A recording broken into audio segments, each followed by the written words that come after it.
ठीक है जी। और पेज नंबर हमारा 600 है जो हम करने जा रहे हैं। एबीसी कॉस्टिंग है, A2 की बुक का क्वेश्चन है। PMW limited produces and sales 2 products A and B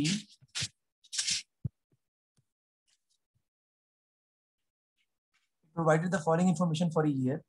sales दी हुई है 20,000 यूनिट्स और 18,000 units. Selling price per unit दी हुई है 12 और 20। डायरेक्ट मटेरियल पर यूनिट दिया हुआ है, डायरेक्ट लेबर पर यूनिट भी दी हुई है। Total overheads amounted to 3 lakh. These are currently apportioned to the two products on the basis of total sales value. Total sales value पर हम उसको ओवरहेड्स को डिस्ट्रीब्यूट कर रहे हैं। कैलकुलेट द प्रॉफिट और loss per unit for each product. तो कहते हैं profit loss per unit each product का आपने जो है वो फाइंड जो है वो करना है। तो profit and loss each product का उसने हमें फाइंड करते हैं वो कहा है। तो हम उसका सवाल को सॉल्व करते हैं। थोड़ा सा डिफरेंट क्वेश्चन है बट नॉट दैट डिफिकल्ट।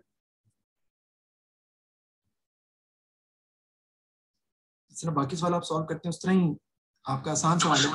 से पूछा गया कि आप ये सीखें, आसान है।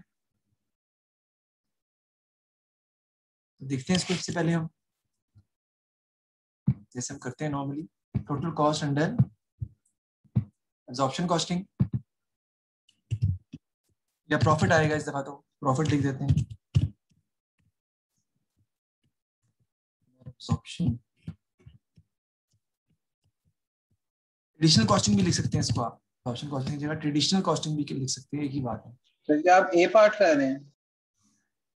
जी अभी तो सवाल शुरू करवाया मैंने जी, बिल्कुल। सबसे पहले इसमें आपके आ जाएंगे जी प्रोडक्ट ए। यूनिट्स भी लिखने हैं तो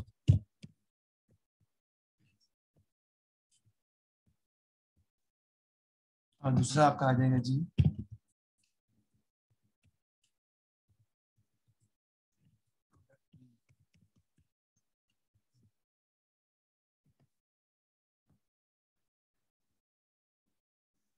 कितने यूनिट्स है देख लेते हैं। ये कि 20,000 बेच रहे हैं कि 18,000 बेच रहे हैं। इसके हम बेच रहे हैं जी 20,000 और इसके हम बेच रहे हैं जी 18,000। सबसे पहले हमारी क्या आ जाएगी ऑब्वियसली, सबसे पहले क्योंकि अब हम सेल्स प्रॉफिट निकालना है, सबसे पहले सेल्स आएंगी, मटेरियल नहीं आएगा क्योंकि सेल्स दी नहीं है ना उसने। सेल्स 20,000 यूनिट है, सेलिंग प्राइस 12 है। 20,000 इंटू 12 और 18,000 इंटू 20, 20,000 इंटू 12 कितना आ जाएगा आपके पास सर? 2,40,000। 12 ये आपका आ जाएगा जी 2,40,000 और दूसरा है जी आपका 18,000 इंटू 20 है शायद, अगर मैं गलत नहीं कह रहा। ये कितना आ जाएगा 3,60,000।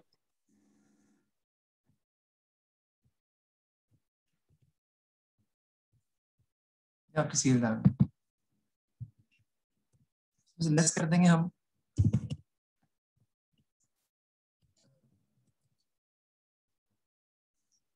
कॉस्ट ऑफ सेल्स, ओवरहेड्स भी है ना सारे, तो मतलब कॉस्ट ऑफ सेल्स ही लिखते हैं। मार्जिन कॉस्टिंग थोड़ी कर रहे हैं हम, तो एबीसी कॉस्टिंग कर रहे हैं ना। बस कॉस्ट भी ले सकते हो सिंपल तुम। सबसे पहले उसमें आपका आ जाएगा डायरेक्ट मटेरियल।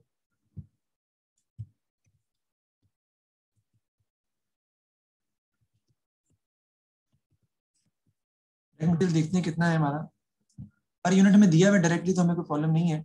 कितनी है पर यूनिट हमारी डायरेक्ट मटेरियल, वो है 3.2 और 1.8।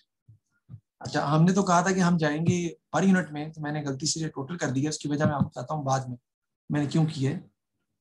3.2 और इधर आपका आ जाएगा 1.8।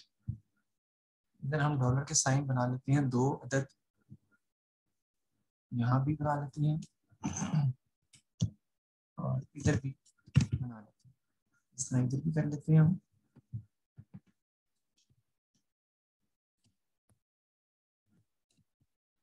ठीक हो गया जी। आपसे दूसरे वहां पे क्या आ जाएगी, डायरेक्ट लेबर आ जाएगी।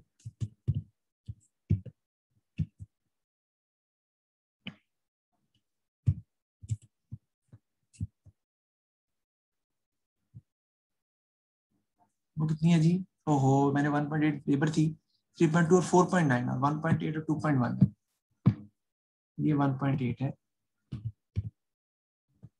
और ये जो है हमारी है ना ये 2.1 है और जिसके ऊपर डायरेक्ट मटेरियल है बेसिकली वो आपका 4.9 पर यूनिट है।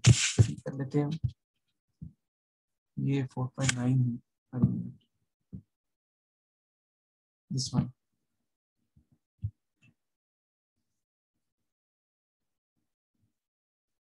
ठीक होगी जी बात। उसके बाद आपके क्या आ जाते हैं जी ओवरहेड्स। ओवरहेड्स को वो कहता है कि आपने सेल्स वैल्यू जो है, सेल्स प्राइस नहीं, सेल्स वैल्यू पर डिस्ट्रीब्यूट करना, इसलिए मैंने मल्टीप्लाई करके दिखाया। यानी कि इसकी जो रेशो बनेगी ना, जो सेल्स वैल्यू की रेशो बनेगी वो बनेगी 24 एंड रेशो 36। उसकी मैंने मल्टीप्लाई किया था ताकि मैं आपको समझा सकूं। ये बन जाएगी, अगर आप 12 2s are 24 और 12 3s are 36, 2/3 which is equal to 5, 2/5 और 3/5 रेशियो इसकी बन जाएगी। उसके हिसाब से शुरू करेंगे। अब मैं अपना जो मैंने लिखा है उसको मैं सही कर लेता हूँ, क्योंकि आपको पता है कि हम टोटल में नहीं जाते, हम जाते हैं किसमें, पर यूनिट में। टोटल बाद में करते हैं, करना होता है। पर यूनिट हमारा कितना आ रहा है जी, पर यूनिट सेलिंग प्राइस इसकी जो है कितनी है, 12 है, इसकी कितनी है, 20 है। टोटल में लिख सकते थे, मैं ये नहीं कह रहा, लेकिन हमने अपनी रूटीन कैसी रखनी है। हम अगर पर यूनिट में जा रहे हैं तो हम पर यूनिट में ही जाएंगे। पहले सेलिंग प्राइस नहीं दी होती थी, प्रॉफिट एड करके सेलिंग प्राइस निकालते थे। सेलिंग प्राइस दी, प्रॉफिट निकालना है, इसलिए तो मार्कअप मार्जिन नहीं दिया हुआ।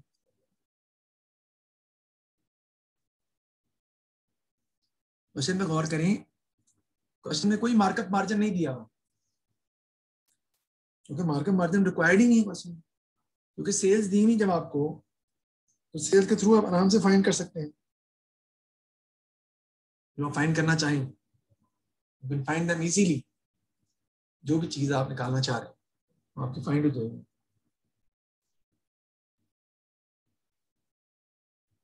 देखते हैं अब ओवरहेड्स कैसे उसने डिस्ट्रीब्यूट किए हैं। तो ओवरहेड्स ने बताया क्वेश्चन में कि आप डिस्ट्रीब्यूट कर रहे हैं किस हिसाब से, 2:3, यानी कि सेल्स वैल्यू से। सेल्स वैल्यू मैंने निकाली है पहले, वो आपकी 2,40,000 थी और 3,60,000 थी। उसको सिंप्लीफाई करेंगे तो बनेगी 24:36। 12 2s are 24, 12 3s are 36, 2/5 और 3/5 के हिसाब से ओवरहेड डिस्ट्रीब्यूट होगी। देखते हैं ओवरहेड्स कितने दिए हैं। ओवरहेड दिए हैं आपको 3 लाख की, तो यहाँ पे निकाल लेते हैं हम 3 लाख का मल्टीप्लाइड बाय 2/5, ये आपके आ जाएंगे ओवरहेड्स। लेकिन आपको यूनिट्स में करना है तो डिवाइड करना पड़ेगा आपको। 1,20,000 आते हैं, लेकिन आपको तो पर यूनिट चाहिए, तो 20 से डिवाइड कर देंगे तो पर यूनिट आपकी कितनी आ जाएगी, 6। ये आपके ओवरहेड्स आ गए। दूसरे के देखते हैं, इसी तरह 3 लाख मल्टीप्लाइड बाय 3/5, जो आंसर आएगा डेफिनेटली आपको उसको 10 आ रहे सर, यूनिट से 18,000 से वो आपका 10 आ जाएगा। ठीक होगी जी बात, बस सिंपल है। इसका टोटल कर लेते हैं, तो आपके पास जो है वो टोटल कॉस्ट आ जाएगी।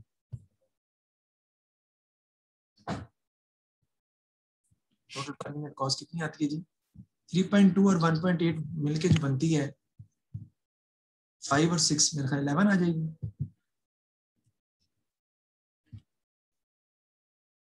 इसकी अगर हम निकालें तो 4.957, इसकी 17 आती है मेरे हिसाब से। 3.245, ठीक है जी। प्रॉफिट इसका $1 पर यूनिट आ रहा है, इसका 3 आ रहा है।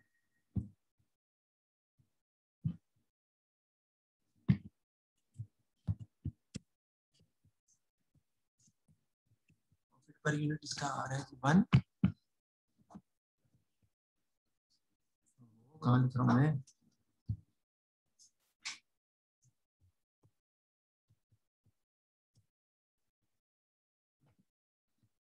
इसका प्रॉफिट पर यूनिट जो है वो आ रहा है आपका 3। मुझे मंगा क्या, इधर देख लेते हैं। कैलकुलेट द प्रॉफिट और loss per unit for each product. वाह जी वाह, हमें तो निकाले ही पर यूनिट है। Calculate the value of overhead apportion to each product, वो भी हम निकाल चुके हैं।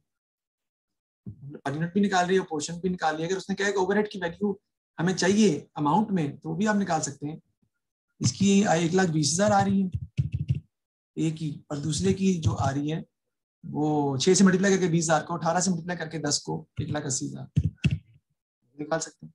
इजी है, यानी कि जब आप पर यूनिट में जाते हैं आपका क्वेश्चन ज्यादा आसान हो जाता है,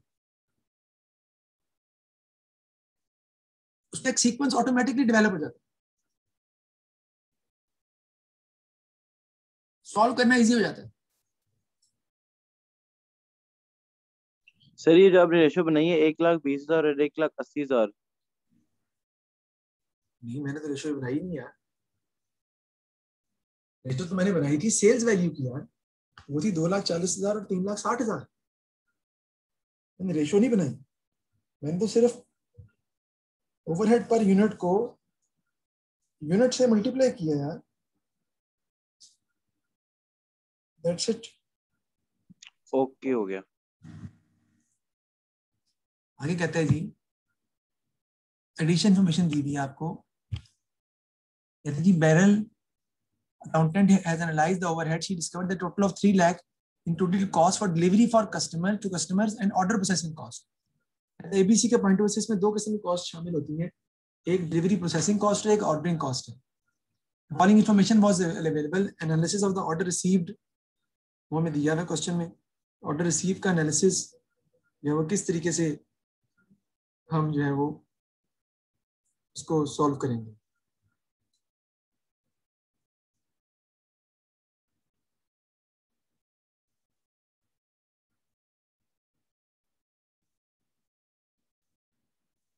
ठीक है जी, हम देखते हैं कि हम इसको किस तरीके से जो है वो सॉल्व करते हैं।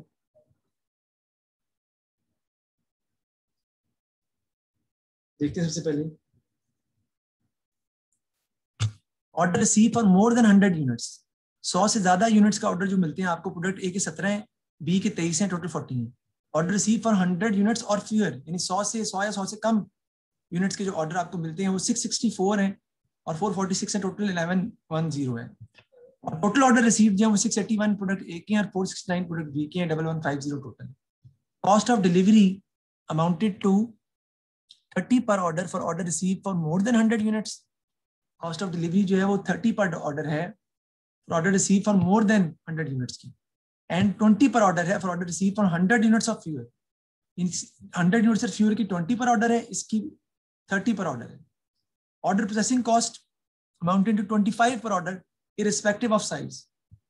ऑर्डर प्रोसेसिंग कॉस्ट जो है वो साइज के हिसाब से नहीं है, वो डायरेक्टली आपकी मिल जाएगी। रिमेनिंग ओवरहेड्स कहता है should be proportion to sales value. बाकी ओवरहेड आपने कहता है सेल्स यूनिट्स की रेशो के हिसाब से आपने प्रोपोर्शन करनी है। ठीक है जी, सबसे पहले तो हमारी आती है क्या कहते हैं उसे, डिलीवरी कॉस्ट जो है, इसको हम देखते हैं कैसे बनाते हैं। इसी को मिटा के सॉल्व करूंगा मैं, क्योंकि बाकी चीजें तो वही रहेंगी ना, उसमें तो कोई चेंज नहीं आना। इसी को मैं रब कर रहा हूँ। मेरा ख्याल है ऑब्वियसली आपने ये लिख लिया हुआ है, मुझे इसको शो करने की जरूरत नहीं है मजीद, क्योंकि बाकी तो वही रहेगा ना। आई मीन टू से कि जो ओवरहेड के अलावा डायरेक्ट मटेरियल है, सेलिंग प्राइस है, डायरेक्ट मटेरियल है, वो सब तो वही रहने, उसमें तो कोई चेंज नहीं आना। That will remain the same. There is no change in that. I'll start from the same place. अब आप क्या देते हैं overheads।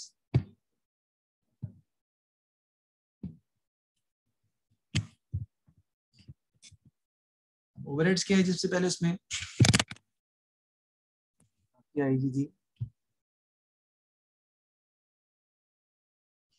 Delivery cost.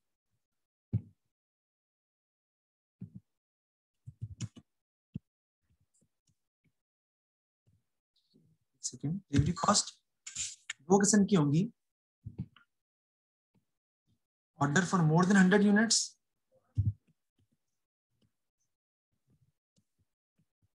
और लेस देन 100 यूनिट्स। दो किस्म की है ना ये डिलीवरी कॉस्ट, दो किस्म की। देखिए मोर देन 100 यूनिट्स की कितनी है, 17 मल्टीप्लाई बाय 30, ये आ जाएगी 510। लेकिन आपको चाहिए पर यूनिट, याद रखिएगा यही तो पॉइंट है सवाल के अंदर। 17 को 30 है ना, cost of delivery amounted to 30 per order है, for the order receive more than 100 units, 17 multiply by 30, ये आपकी आ गई 510, लेकिन आपको चाहिए पर यूनिट, तो आपको डिवाइड करना है उसको 20,000 से, ये आपकी आएगी 0.026। ये जो आपकी आती है, मैं बल्कि पूरा ही लिखता हूँ, ये आएगी 0.0255, क्योंकि आपको पर यूनिट चाहिए। और दूसरे वाले की कितनी है जी, वो भी देख लेते हैं। 23 इंटू 30, 23 इंटू 30 ये आती है 690, लेकिन डिवाइड करेंगे उसको यूनिट से, क्योंकि आपको चाहिए पर यूनिट में। 690 डिवाइडेड बाय 0.33 0.0383, यहाँ पे लिख लूंगा मैं 0.0383। ओके, अब लेस देन 100 यूनिट्स को देख लेते हैं हम। लेस देन 100 यूनिट्स पे कहते हैं 20 पर ऑर्डर है, 100 यूनिट्स ऑफ शुगर, तो 17 इंटू 20 जाएगा 340 डिवाइडेड बाय यूनिट से। यूनिट्स कितने हैं हमारे, 20,000, 0.017, ये आपकी आ जाएगी 0.017। इस तरह इसकी देख लेते हैं। इसकी 23 थी ना ऑर्डर्स, और एक की 20 है, सिर्फ 460 आ जाएगा, डिवाइडेड बाय 18,000, तो आ जाएगा 0.0256, 0.0256। ठीक हो गया जी। अब नेक्स्ट आपकी आती है जी ऑर्डर प्रोसेसिंग कॉस्ट है मेरे ख्याल में, क्या कर लूं, ऑर्डर प्रोसेसिंग कॉस्ट। ठीक है जी,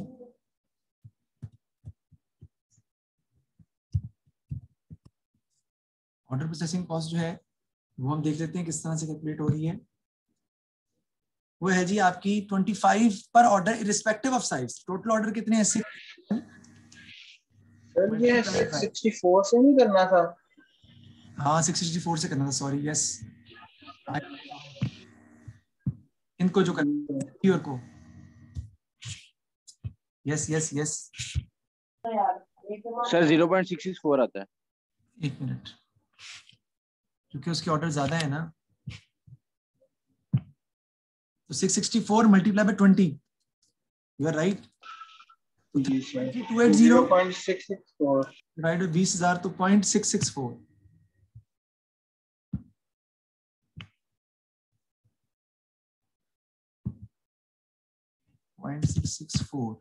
दूसरे के देखते हैं, 446 है। सर, अगले का आ रहा है 0.495 20 divided by 18,000, 0.4956, 0.4956। अब ऑर्डर प्रोसेसिंग को देख लेते हैं। वो उसने हमें क्वेश्चन में बताया कि पूरे ऑर्डर पे होगा 681 मल्टीप्लाई बाय 25,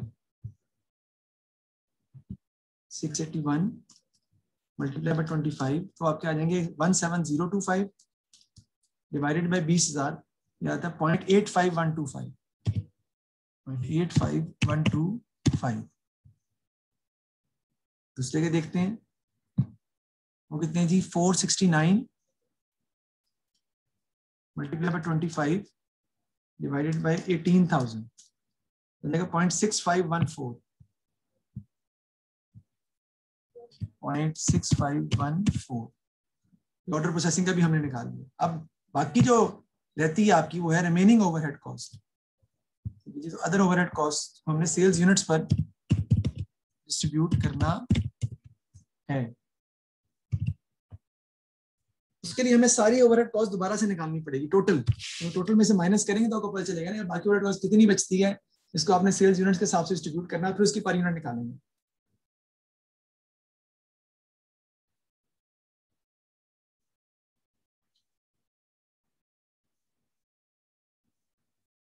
भाई देखते हैं क्वेश्चन में रिक्वायर्ड क्या है जी।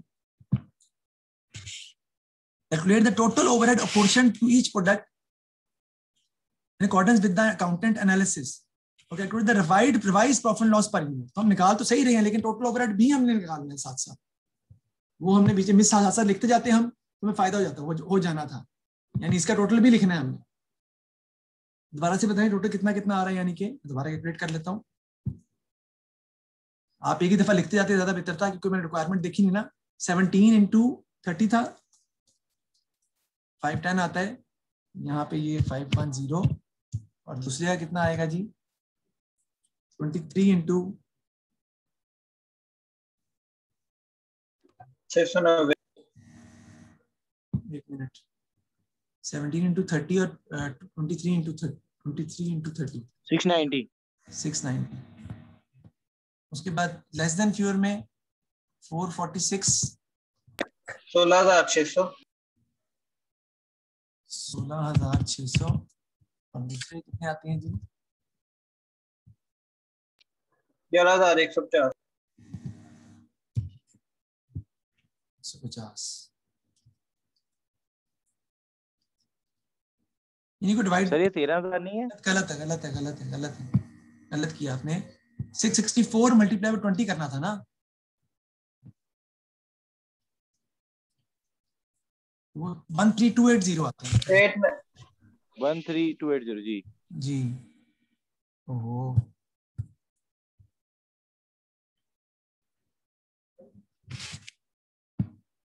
आते हैं 13280। इसी को डिवाइड किया था बेटा मैंने इसी जी को जी सर था पर यूनिट्स के साथ तो पर यूनिट आई थी, परेशान होने की जरूरत नहीं है। दूसरा क्या आता है जी 8920 8,920 8920। ओहो इसको डिवाइड कर देंगे तो ऑटोमेटिकली आपका जो है ना वही आ जाएगा जो आपको पर यूनिट निकला हुआ 0.4956। अब आगे कह रही है टोटल ऑर्डर के हिसाब से order processing cost irrespective of size 681 into 25 होगा 17025 आ जाएगा 17025 और दूसरे के आपके आ जाएंगे जी 469 into 25 वो आ जाएंगे 11725।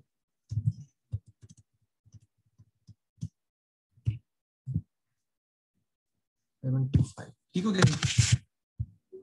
जो पर यूनिट में उन्होंने निकाला है वो ठीक है, उसका कोई इशू नहीं है। इसका टोटल कर लें दोनों का ताकि हम फिर इसको माइनस कर सकें किसमें से 3 लाख में से 510 प्लस 13280 प्लस 30815 30815 यस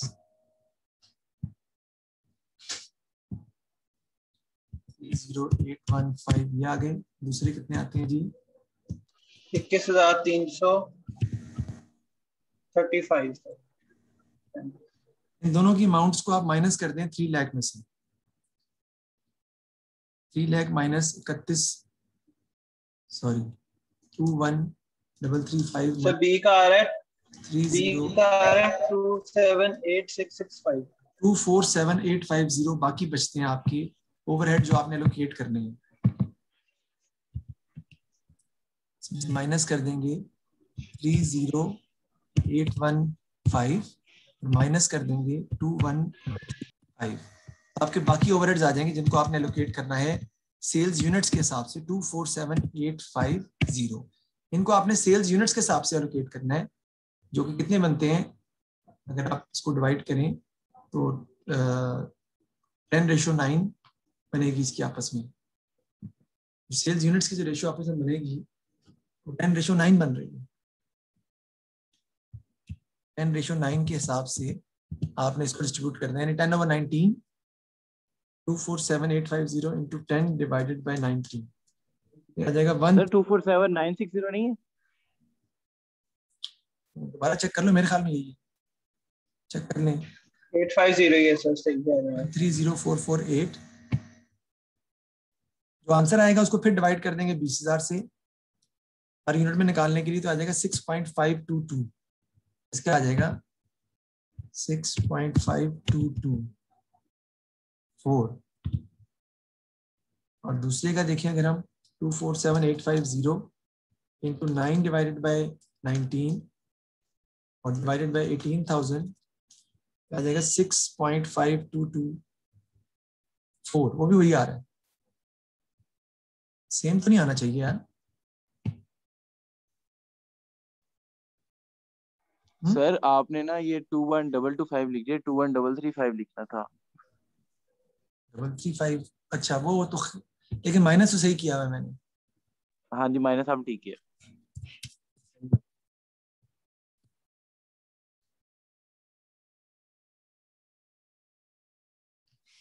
करें जरा इसकी रेशियो से डिवाइड तो करना, क्या क्या आती है, मैंने सही निकाली है।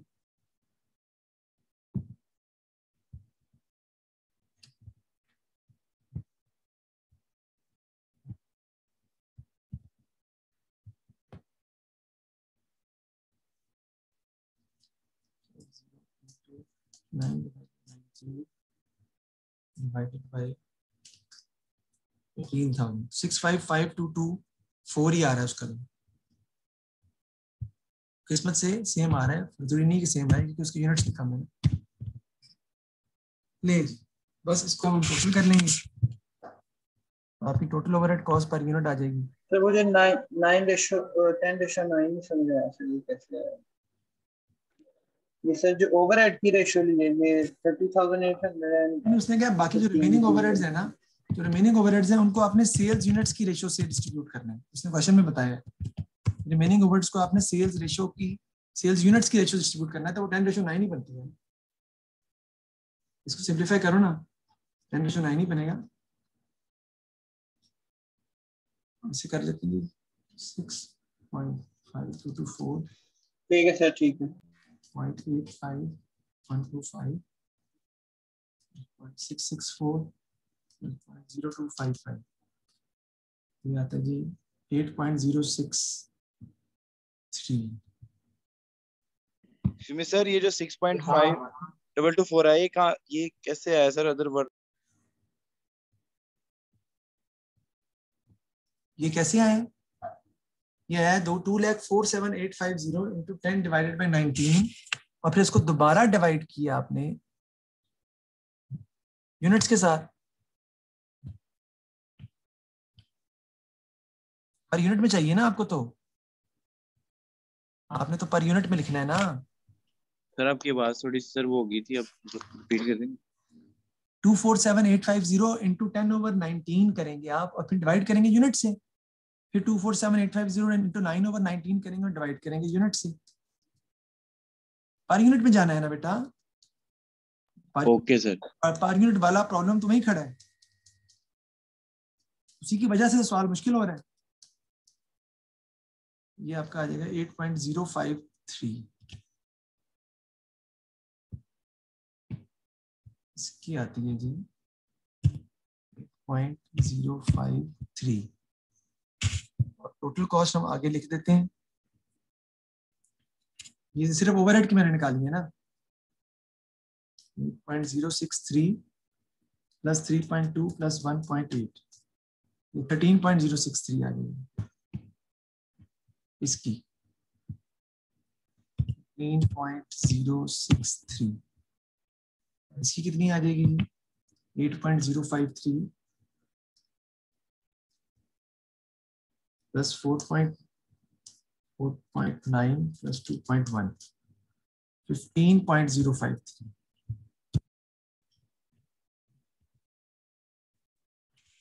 आप माइनस कर देंगे,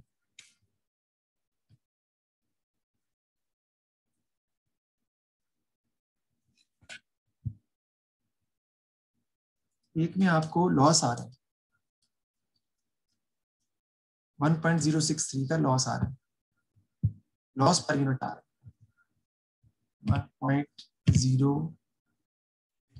1.0063 का, और यहाँ पे प्रॉफिट आ रहा है 20 माइनस 15.053, 4.947 का।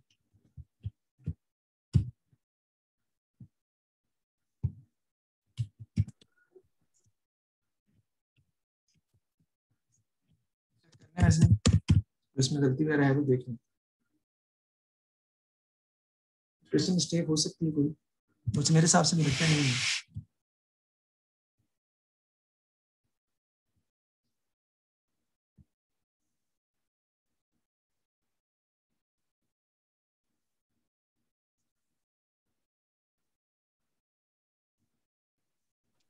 सर हम ऐसे कर सकते हैं कि direct material direct labour minus करके 12 में से वो ऊपर लिख दें।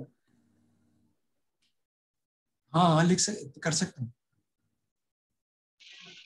हैं उसमें, फिर आप वेरिएबल कॉस्ट माइनस कर दोगे ना, फिक्स कॉस्ट जी सर। फिक्स कॉस्ट हो जाएगी, फिर कर सकते हैं। जी एक में लॉस आ रहा है आपको। सर ये ए वाले को लॉस हो रहा है ना? हाँ उसने लिखा है, ये देखो, कैलकुलेट द रिवाइज प्रॉफिट और लॉस पर यूनिट, देखा आपने, प्रॉफिट और लॉस पर यूनिट ही कह रहे हैं। जी सर। सर ये काफी ट्रिकी क्वेश्चन था। हाँ जी, कि जब आप पर यूनिट में जाते हैं ना तो फिर ट्रिकी होता है ना, जब आप पर यूनिट में कन्वर्ट करते हैं तो फिर क्वेश्चन मुश्किल होता है। अगर आप इसको टोटल में लेके जाते तो टोटल में क्वेश्चन इतना मुश्किल नहीं होना था, लेकिन फिर उसमें बाकी क्वेश्चन में प्रॉब्लम आएगी आपको। इसमें ये तो शायद आसानी से हो जाएगा टोटल में करेंगे तो, बाकियों में ज्यादा प्रॉब्लम आएगी। सही है, इसकी थ्योरी का भी बता रहे हैं सर, ई पार्ट। क्या है जी, क्या है, कहाँ है theory? Beryl disbelieves that her method of apportioning overhead is more realistic than the current method. He has recommended the director for the method to change in the future. Discuss whether or not the director should change the method of apportioning overhead. Justify your answer with both financial and non-financial factors. और I क्या लिखा, what is the term cost driver and cost pool? Cost driver so basically are those activities through which the costs are driven, और cost pools is basically the cost unit to which the cost is allocated. यानी जिस जिस जिस expense में cost charge करते हैं वो cost pool होते हैं। जैसे इंस्पेक्शन कॉस्ट पूल है, लेकिन इंस्पेक्शन का जो कॉस्ट ड्राइवर है वो नंबर ऑफ इंस्पेक्शन है।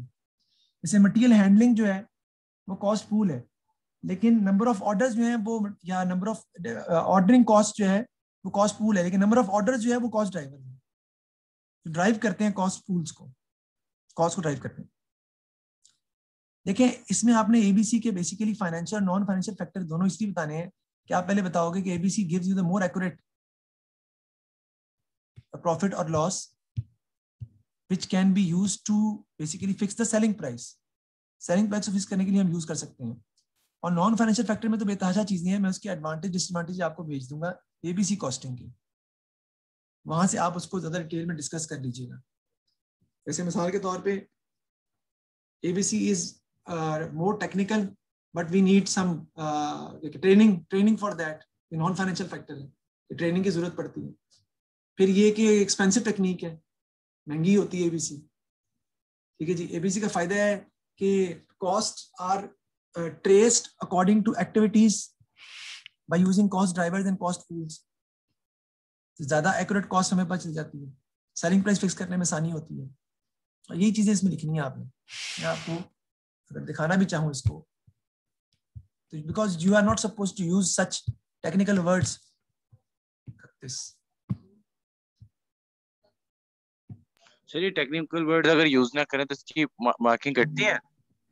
जितने मैं यूज कर रहा हूं उतने काफी हैं, बाकी फिर कटेंगे। असल में इसके एडवांटेज मैंने आपको भी बताया ही नहीं है ना, मैं आपको इंशाल्लाह बता दूंगा, भेज दूंगा इसकी थ्योरी, प्रॉब्लम नहीं होगी। Okay sir.